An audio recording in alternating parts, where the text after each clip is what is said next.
Pag sinabi mo kagad sa kaibigan mo na, atin-atin lang to. Pag atin-atin lang to, code dyan para sabihin, ikalat mo, girl.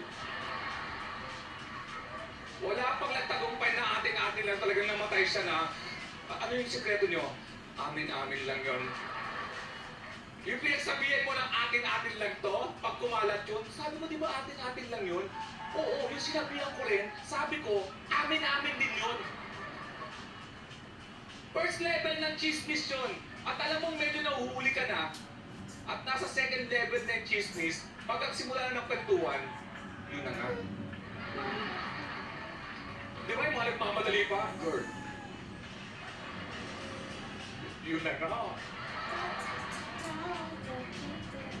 Alam mo pag nagchichismisan ng mga lalaki, o kaya kukwentuhan tayo mga lalaki, napakadali natin basahin, no? Mga lalaki, pagka hindi tumatawa, seryoso, pag tumatawa, nakakatawa. Alam natin ang kwentuhan ng mga lalaki, ang dali na yung basahin. Ang babae, sus Mariosep, di mo makikita, di mo malalaman yung kung pinag-uusapan dahil emotion nila, rainbow emotion.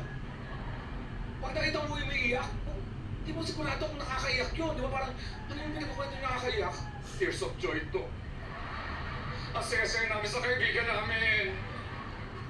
Ang hirap mabasa ng babae. Napaka-asking natin mga lalaki. Ang red natin, isa lang. Primary colors lang tayo. Blue, yellow, red. Yun lang tayo. Ang red na babae, kunya mas 1,200 ang red nila. Pag nabibili sa sapatos, hindi ko gusto tong red na to. Wala sana rococo red, burgundy red. Ang dami, ang simple. Parang napaka-unfair. Kasi may magagawa ang dalawang babae na hindi magagawa ng dalawang lalaki.